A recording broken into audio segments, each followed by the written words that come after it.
Hai, Assalamualaikum, salam sejahtera, salam ganas untuk semua. Welcome back to my channel. Jadi, short review untuk game West Ham 3, Arsenal 3. Jadi, semalam aku ada buat watch along dekat channel Fakput. Aku Wan dan juga Fakput. So, siapa belum check out, aku boleh check out lah dekat channel Fakput kan. Aku mulakan dengan line up dulu lah. Benda pertama yang aku nak bincang pasal line up. Jadi line up aku boleh cakap ada sedikit pertukaran. Sebab kalau kau tengok kehadiran Chambers dekat bahagian right back dan juga Pablo Mari dekat bahagian center back. So dekat situ kau boleh nampak yang Arteta nak letak dua pemain yang ada ketinggian untuk melimitkan attack West Ham ni. Yang kita tahu untuk season ni banyak gol-gol diorang datang daripada bola-bola tinggi lah. Contohnya macam pemain macam Soucek, macam Michail Antonio. Diorang ni memang berbisa dari segi set piece, macam corner, lepas tu dari segi crossing. Diorang memang suka gol-gol yang macam ni lah kan. Dan untuk 30 minit pertama dalam game ni sebelum game kau tengok Saka main sebagai right wing dan Aubameyang main sebagai left wing. Untuk 30 minit pertama Saka main dekat bahagian kiri, Aubameyang main kat bahagian kanan. Yang bagi aku bagi impact jugalah dekat bahagian attack kita tu. Sebab Aubameyang nampak tak berapa nak efektif sangat sebagai seorang right winger. Dan hasilnya adalah Chambers dia kurang overlap dekat dalam first half tu untuk bagi support dekat Aubameyang dari segi attacking. Dan West Ham ni dia orang pandai. Dia orang tahu Arsenal suka main build up daripada belakang.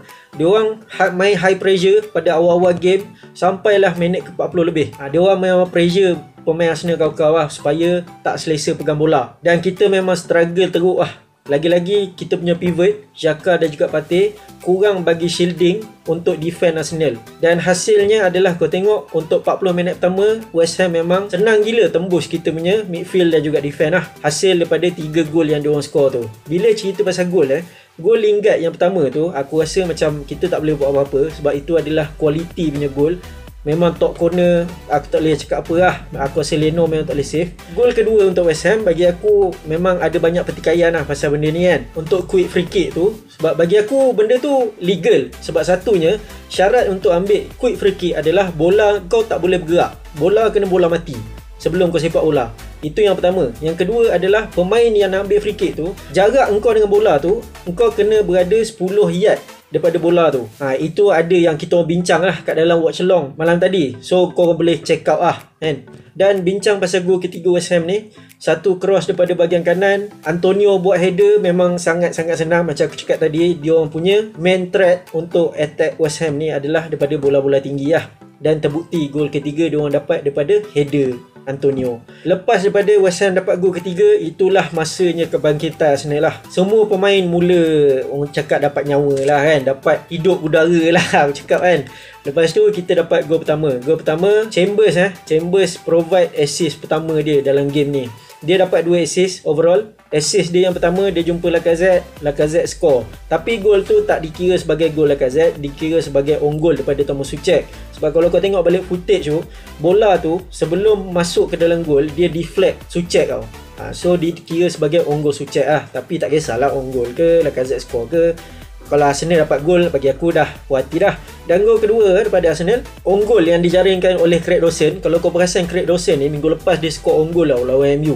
Minggu ni dia score on goal lagi. Satu lagi assist daripada Chambers, crossing, low cross daripada bahagian kanan. Craig Dawson nak clear ke tak tahu tapi dia salah clear ke, bola tu masuk dalam gol. Dan gol ketiga untuk Arsenal, minit ke-82, crossing daripada substitute Pepe jumpa Lacazette buat header, equalizing goal. Memang magnificent aku boleh cakap memang aku berpuas hati dengan fight back yang ditunjukkan oleh tim Arsenal malam tadi. Jadi dekat sini aku boleh cakapkan, kalau siapa-siapa yang cakap Arteta dah hilang dressing room ke atau dia ada bust up dengan mana-mana pemain dalam squad, bagi aku malam tadi membuktikan yang tak ada masalah antara Arteta dan juga player. Sebab apa aku cakap macam tu? Sebab player ni kalau dia nak manager, kalau dia tak suka manager, dia boleh je komplot dengan satu sama lain. Dia cakap macam okay, West Ham dah lead 3-0.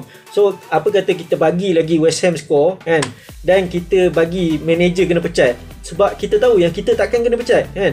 Tapi dia orang masih fight untuk main untuk Arsenal dan diorang bermain untuk manager tu. Bagi aku memang itu satu fight back yang menampakkan chemistry antara manager yang kita ada sekarang ni, Arteta, dan juga squad yang dia ada sekarang ni. Dan lagi satu aku boleh cakap, untuk game ni dia sum up kita punya season ni sebab first half memang kita terrible gila. Aku boleh cakap kita slow start, kita tak ada semangat. kita tak ada komitmen. Lepas West Ham score gol pertama tu, kita masih tak hidup, kita masih tak ambil iktibar, masih main sambil lewa lah aku boleh cakap kan. Dan kau tengok first half of season kita untuk musim ni lah, daripada Oktober sampai Disember tu aku boleh kata disaster gila, sama macam first half dalam game ni. Tapi bila lepas Boxing Day sampailah ke sekarang, kita nampak lebih improve lah kan. Kau tak nampak Arsenal yang dulu kan, yang susah nak score gol, kita tak ada kreativiti lah apa bagai semua. Sekarang ni peluang kita memang banyak lah, cuma kita kena ambil peluang. Sama juga macam second half, kita nampak lebih improve dari segi semua department lah, left back, right back, double pivot, attacking midfielder, dari segi defense semua kita control. Cuma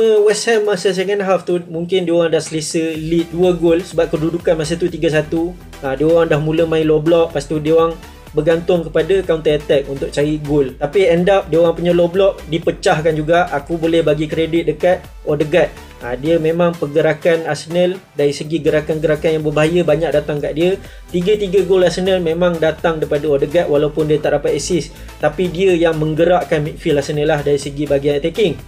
Dan Chambers aku respect juga sebab boleh nampak masa first half tu West Ham memang banyak target dia sebagai weak link dalam bahagian defense Arsenal tu. Memang banyak attacking West Ham datang kat bahagian dia, tapi dia step up, dapat 2 assist, sumbang untuk Arsenal. Pemain yang tersenarai, antara pemain yang layak dipanggil man of the match lah. Dan Lacazette provide focal point dekat bahagian depan, striker, score gol ketiga, gol bukanlah gol kemenangan, gol penyamaan Arsenal. Lepas tu aku nak usik sikit pasal Aubameyang aku boleh cakap yes, mungkin ada orang cakap yang dia anonymous lah malam tadi, dia tak nampak impact dia, dia bola 50-50 pun dia tak fight. So aku no comment lah. Tapi kepada siapa yang kata Aubameyang kena jual ke apa, aku tak setuju, aku masih tak setuju. Mungkin dia ada masalah lah season ni, aku tak tahulah, sebab dia masalah di season ni adalah dia tak konsisten macam season-season yang sebelum ni. Itu je bagi aku. Dia punya finishing dia masih top class bagi aku kalau dia on form. Tapi season ni dia macam yo-yo. Itu je. Aku tak tahulah, mungkin ada masalah background ke atau family dia atau apalah. So kita tak boleh judge lah. Aku tak nak cakap apa pasal Aubameyang ni kan. Tapi benda tu memang efek dia lah. Efek dia teruk lah dalam padang, sebab dia nampak pass his best lah. Cuma masih awal lagi, masih awal untuk cakap yang Aubameyang is the new Ozil lepas dapat kontrak tu hilang. Cuma aku harap dia tak jadi macam Ozil lah. Itu je. Tapi dari segi overall aku impress lah dengan fight back Arsenal. Walaupun ketinggalan 3 gol, diorang tak give up, diorang kejar lagi game tu. End up kita dapat reward walaupun satu point. Aku agak berpuas hati lah. Okay lah, better seri daripada kalah lah. Tapi of course lah, mana fan yang nak tengok kelab dia tak menang kan. Of course aku nak menang, tapi cara kita kejar game malam tadi bagi aku patut diberi kredit lah. Itu je yang aku boleh cakap kan. So aku punya ulasan sampai sini je kot. Dan kepada siapa yang belum subscribe, aku boleh subscribe. Dan jangan lupa tekan butang lonceng sebelah butang subscribe tu supaya korang tak miss video aku lagi. Dan akhir kata dari aku Zul sign out.